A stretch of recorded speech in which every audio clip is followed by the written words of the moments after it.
Merci Alex, je suis de bonne humeur aujourd'hui. Comme chaque année à cette période, les oiseaux chantent, les arbres et les fleurs bourgeonnent et nos salaires n'ont pas été indexés à la hauteur de l'inflation.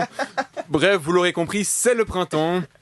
Oui, je sais, officiellement ça fait déjà 1 mois que le printemps a débuté, mais vous avez vu la météo de ces dernières semaines. Cette année, le printemps, il a eu tellement de retard que j'ai failli le confondre avec les travaux de la gare de Lausanne. Mais cette fois, ça y est, le printemps est bel et bien là.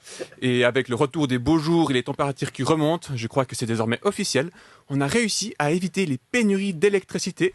Et oui, on avait presque oublié ce détail, mais on n'est pas passé loin de retrouver Ghislaine, la retraitée de l'immeuble, bloquée dans l'ascenseur entre le 4e et le 5e étage à cause d'une coupure de courant. On a évité pas mal de catastrophes, sans gaz ni électricité. Le seul plat chaud qu'on aurait pu se cuisiner, ça aurait été la fondue. Alors, c'est très bon la fondue, mais j'ai calculé entre le 21 décembre et le 20 mars, à raison de 2 repas chauds par jour, ça aurait fait 178 fondues d'affilée. Et ça fait beaucoup, ça revient à peu près à 36 kilos de fromage fondu par personne, soit juste en dessous de la consommation hebdomadaire d'un Valaisan.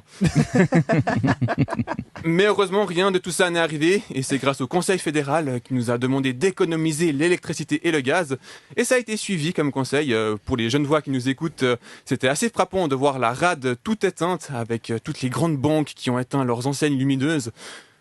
On va pas se mentir, c'était pas vraiment dans une logique d'économie d'électricité, mais plus une tentative de se cacher des activistes climatiques.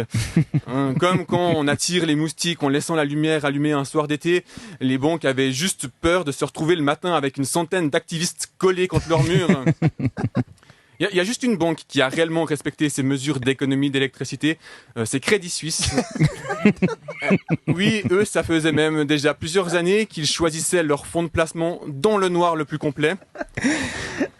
Le Conseil fédéral a récemment tiré un bilan des efforts d'économie d'énergie. L'objectif était de consommer 15% de gaz en moins à l'échelle nationale. Et contrairement aux missiles russes à l'est de l'Ukraine, cet objectif a été atteint. Bravo les Suisses, bien joué. Après, c'est vrai que c'est plus simple de faire accepter à la population de baisser son chauffage à 19 degrés quand il fait déjà 21 degrés un 1er janvier à Delémont. Et il y a des jurassiens, je crois, ils ont enclenché la clim. Et c'est vrai que d'un point de vue de l'électricité, on a été moins bon. La Suisse n'a diminué sa consommation que de 4%, alors que l'objectif était de 10%.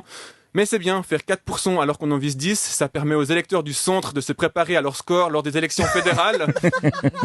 Et oui, Alex, elle a mis du temps à venir, mais elle était là, ma traditionnelle balle perdue contre le sens. Bah oui. Il faut savoir ménager l'effet de surprise. C'est le printemps, les beaux jours reviennent, on a réussi à éviter les pénuries d'énergie. On est désormais fin prêt pour qu'il fasse à nouveau 45 degrés dès la mi-mai. Merci beaucoup, mon cher Antoine. C'est toujours aussi caustique et ça nous plaît.